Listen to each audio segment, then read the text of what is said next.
Setelah Golkar, Gerindra, PAN, dan PKB menyatakan sikap mendukung pilkada diubah lewat DPRD, kini giliran Partai Demokrat menyatakan sikap yang sama. Lalu apa yang membuat partai milik SBY ini putar haluan? Padahal di tahun 2014 saat Presiden SBY masih menjabat, ia pernah mengeluarkan perpu yang membatalkan pilkada via DPRD. Kita bahas bersama Koordinator Jubir Partai Demokrat Herzaki Mahendra dan analis politik Ray Rangkuti. Selamat petang semuanya. Petang. Ya, selamat petang. Bang Herzaki, 2014 kan Partai Demokrat sudah punya pengalaman. Kenapa sekarang tiba-tiba berubah haluan? Apa jangan-jangan ada tekanan politik? Ya enggak lah, kan begini ya. Pertama kita masih cermati dulu yang menjadi sikap kami ini ya.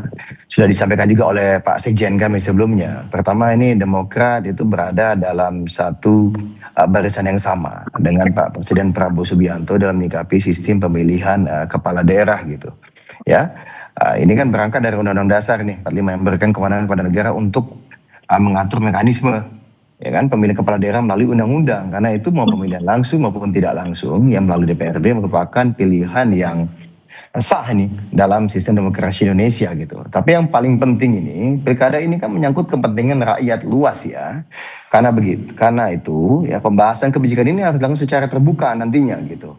Ini kan 2026 kan masuk di prolegnas ya, harus secara terbuka, demokratis dan melibatkan partisipasi publik gitu. Jadi contoh Bang Ray ini juga harus terlibat nanti menerima masukan. Teman-teman media ini juga harus ikut aktif nih seperti ini melakukan diskusi-diskusi publik gitu. Sehingga kita juga tahu pasal demi pasalnya nanti ada diskursus yang sehat gitu ya. Agar setiap keputusan ini tetap mencerminkan kehendak rakyat. Bang Herzaki, tapi sebelum kita sampai ke sana tujuan yang diinginkan juga oleh Partai Demokrat. Tapi apa yang membedakan ketika 2014 saat itu Pak SBY masih menjabat presiden, tegas sikapnya mengeluarkan perpu, sekarang selaras dengan Presiden Prabowo?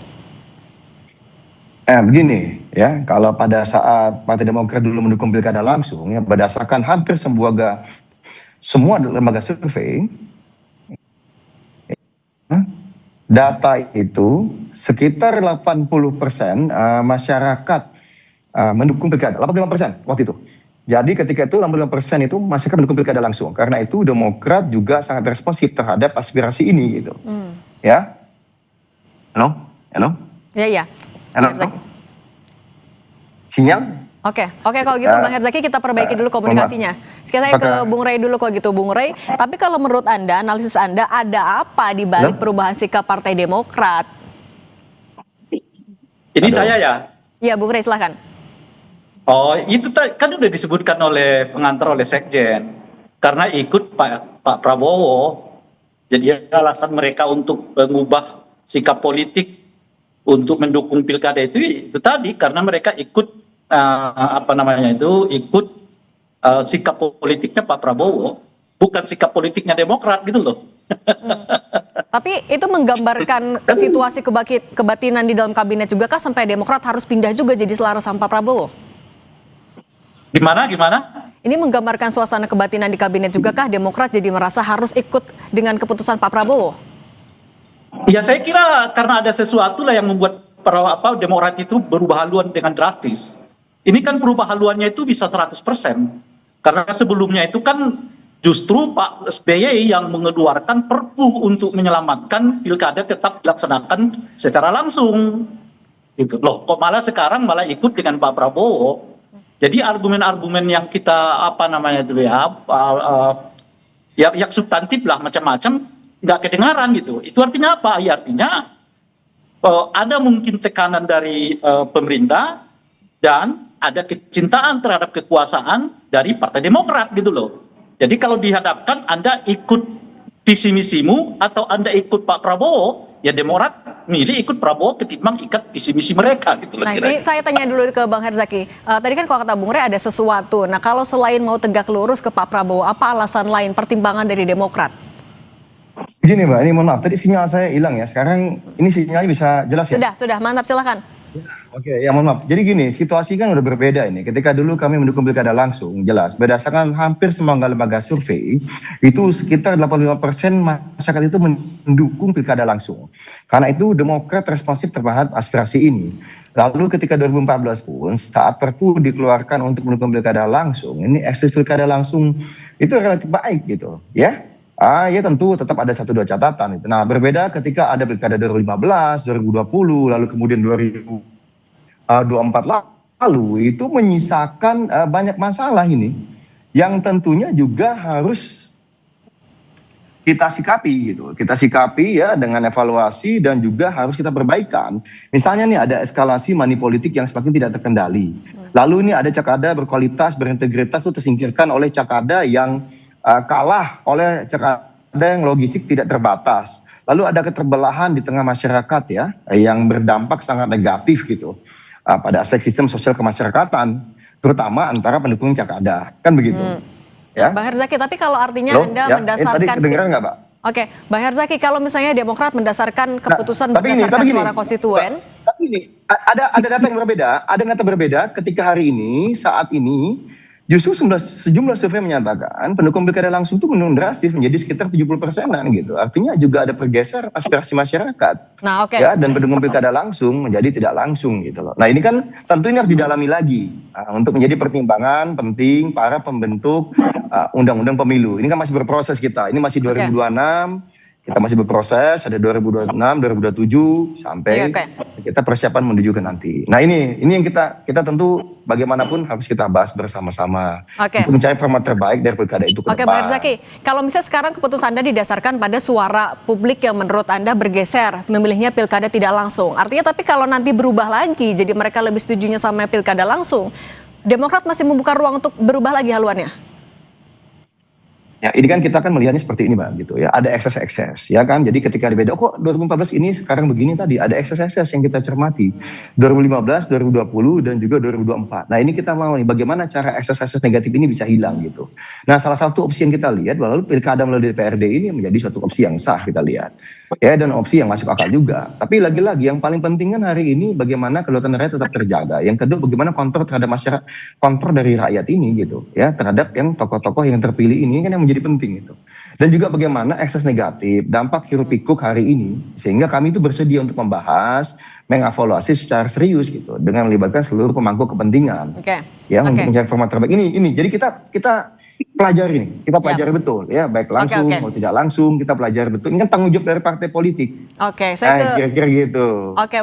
Saya ke Bung Rey dulu. Kemudian kita sampai kepada kesimpulan hari ini kita bersama Pak Presiden, Pak Prabowo gitu ya. Bersama dengan Pak Presiden. Bang Herzaki. Saya ke Bung Rey dulu, Bung Rey. Gitu. Tapi kalau melihat dari komposisi partai politik yang mendukung di parlemen ya sudah mayoritas, yang tegas menolak masih hanya PDIP saja. Hitung-hitungannya kalau menurut Anda ini sudah menggambarkan keseriusan dari partai-partai di kabinet untuk menggolkan ini? Ya, kita usah dipikirkan lagi ya, memang begitulah. Udah pasti berarti ya. Sampai Demokrat bisa berubah haluan drastis kok.